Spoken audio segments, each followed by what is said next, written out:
देशात पेट्रोल डिझेलसह इतर जीवनावश्यक वस्तूंच्या किमतीत मोठ्या प्रमाणात वाढ होत असताना अनेक पक्षांनी याचा निषेध करत आंदोलने केली आहेत। आज पनवेलमध्ये मनसेच्या वतीने पेट्रोल पंपावर आंदोलन करून या दरवाढीचा निषेध करत अनोखे आंदोलन केले। यावेळी आंदोलनात चांगल्या वाईट कर्माची नोंद करणारे चित्रगुप्त प्रकटले। त्यांनीही या दरवाढीचा विचार केंद्र सरकारने करावा, अन्यथा मी घेतलेल्या नोंदीप्रमाणे त्यांच्या वाईट कर्माची फळे त्यांना भोगावी लागतील असा इशारा दिला। यावेळी मनसेच्या पदाधिकाऱ्यांनी केंद्र सरकारच्या या दरवाढीचा निषेध करत मोदींनी परदेशात जाऊन मेलोडी चॉकलेट वाटण्यापेक्षा आपल्या देशात राहून नागरिकांना वाढणाऱ्या महागाईने त्रास होत आहे याबाबत विचार करावा। यावेळी महिलांनी आपला रोष व्यक्त करताना वाढत्या महागाईमुळे घर चालवणे खूप कठीण झाले असल्याचे सांगितले। आज मी इथे खाली आलो या कारणामुळे की माझ्याकडे जन्म आणि मृत्यूचा प्रत्येकाची नोंद असते, पण मला इकडे खाली येऊन महागाईबद्दल पण त्याची नोंद करायची आहे।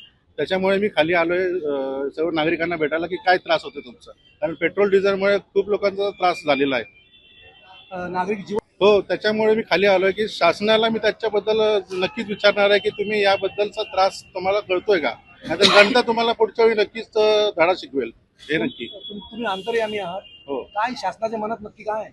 शासनाच्या मनात जे काही चालू आहे ते खूप चुकीचं चालू आहे। त्याच्यामुळे मी खाली यांच्या नागरिकांकडनं जे समस्या आहेत त्यांच्या जाणून घ्यायला आलोय। त्या समस्या मी त्यांना नक्की सांगेन, जर त्यांनी ऐकलं नाही तर कर्माची फळं त्यांना भोगावी लागतील। मेलोडी चॉकलेट त्यांना देऊन नागरिकांना मी हेच सांगेल की तुमचे पेट्रोलचे दर कमी झाले पाहिजेत, कारण मोदींनी बाहेर देशात जाऊन जे मेलोडीचा प्रचार केलाय त्याचं खूप दुःख आहे, कारण की जनतेचा काय त्रास आहे तो त्यांना कळत नाहीये। खूप दुःखाची परिस्थिती सध्या चालू आहे, पण प्रशासनाला या गोष्टीची काळजी नाहीये, तर त्यासाठी आम्ही आज आंदोलन पुकारलंय। कमीत कमी त्यांना जाग यावी। पण सरकार तर सांगतंय पेट्रोल डिझेलचे भाव इतर देशांपेक्षा खूप प्रचंड कमी आहेत आमच्याकडे। त्यांनी फक्त 2 वेळा स्टंट केला, मुख्यमंत्री साहेबांनी जे बाईकवर जाऊन स्टंट केला, किंवा मोदी सरकारने एकच गाडी दाखवली ते 1-2 दिवसासाठी। त्याच्यानंतर त्यांचा जो प्रचार चालू आहे इतर वेळेसारखा पेट्रोल गाड्या वापरून, हे फक्त जनतेला वेडे बनवण्यासाठी त्याने काम केलेलं आहे। अनोख्या प्रकारचं आंदोलन करायचा उद्देश असा आहे की हे मायबाप सरकार जे आहे आपल्या केंद्रात बसलेलं किंवा राज्यात बसलेलं, त्यांना सामान्य नागरिकाशी कुठल्याही प्रकारचं देणं घेणं नाहीये।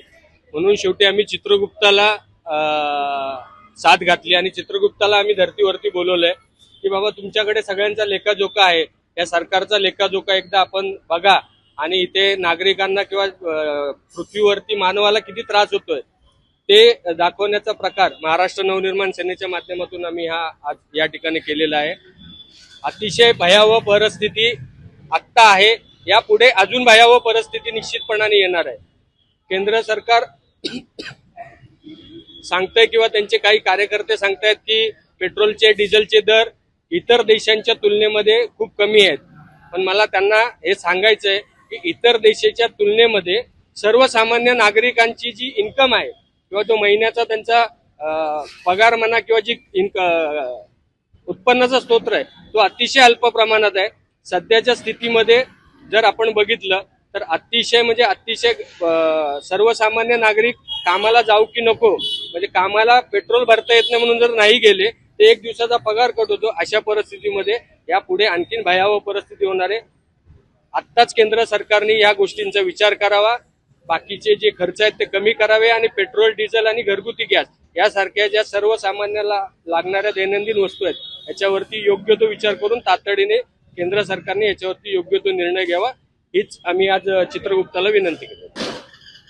ग्रामीण भागामध्ये पूर्ण महाराष्ट्रात नव्हे पूर्ण देशामध्ये सगळीकडेच बजबजपुरी माजलेली आहे। आज आपण खानदेशात गेलात, मराठवाड्यात गेलात, विदर्भात गेलात तर त्या ठिकाणी शेतकऱ्यांना शेती नांगरण्यासाठी ट्रॅक्टरला डिझेल मिळत नाही। आज आपण एखाद्या ठिकाणी प्रवास करायचा म्हणलं, मे महिन्याची सुट्टी आहे, लग्न सराई चालू आहे, लांब जायचं असेल, एक कुटुंब घेऊन जायचं 5-6 लोकांचं, तर खाजगी बसेसचे भाडे खूप झालेले आहेत, रेल्वेची तिकिटे मिळत नाही म्हणून स्वतःची गाडी करून जातात, तर त्यांना देखील लिमिटेड 3 ते 4 हजाराचं पेट्रोल किंवा डिझेल मिळतंय। त्यामुळे अशाही खूप समस्या आहेत। त्यामुळेच आम्ही चित्रगुप्ताला आज विनंती केलेली आहे महाराष्ट्र नवनिर्माण सेनेच्या माध्यमातून। आम्ही देवालाही साकडं घालतोय की या केंद्र सरकारला सुदबुद्धी देवो आणि लवकरात लवकर हे सगळे प्रश्न मिटो आणि सर्वसामान्य नागरिकांना दिलासा मिळो। सरकारला आंदोलनाचा इफेक्ट जाणवावा अशी इच्छा आम्हाला होती, म्हणून आम्ही खास चित्रगुप्ताला बोलवलेलं आहे की बाबा तुझं काम वाढणार आहे, तर तूच आता हे करत जा. तू इथे येऊन यांचा लेखाजोखा आता बघ की ह्या लोकांनी अशा पद्धतीने जनतेला आणलेलं आहे की ते मरू का जगू. जर ते अशा पद्धतीने जगायला लागले तर ते मेल्याहून मेल्यासारखे आहेत. आणि यांचं काय चाललंय तर मेलोडीची जाहिरात करतात ते, म्हणजे आम्ही काय सांगणार नाही, तुम्हीच समजून घ्या, मेलोडी खाओ खुद जान जाओ, या पद्धतीने चाललेलं आहे. आणि हे बाहेर देशात मेलोडी वाटत आहेत आणि आपल्या जनतेला अशा वाऱ्यावर सोडले आहे. आणि आता लग्न सराई चालू आहे, या स्थितीमध्ये ते सांगतात सोनं घेऊ नका आणि हे घेऊ नका ते घेऊ नका. हे चुकीचं चाललंय. तुमचे जे आमदार खासदारांचे जे पेन्शन आहेत ते बंद करा ना. का तुम्ही ते चालू ठेवता? त्याच्यावर का नाही कमी हे करत तुम्ही? प्रत्येकाच्या ह्याच्यामध्ये काही कटोरी करायची ते पहिले तुम्ही करा आणि मग जनतेला सांगा. एवढंच आम्ही बोलू शकतो. तुम्ही पाठिंबा दिला होता त्यांना.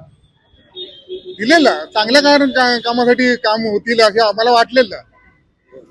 हे असे करायला लागले तर आम्ही कसं आता पुढच्या वेळेला पाठिंबा नाही देणार आम्ही, असे जर करत राहिले तर. साहेब काहीतरी विचार करूनच देतील. मग मागच्या वेळेला विचार करूनच दिला होता हो पाठिंबा. दिलेला, पण हे असे वागतील हे कोण साहेबांना माहित पडणार आहे की हे असे वागतील म्हणून. 2014 नाही काही ठिकाणी चांगलं काम करत होते म्हणून साहेबांनी हे दिलेलं. आता स्थानिक पातळीवर तुमचा पाठिंबा तर अजिबात विचार नसेल पुढे. विचार नक्कीच नाही.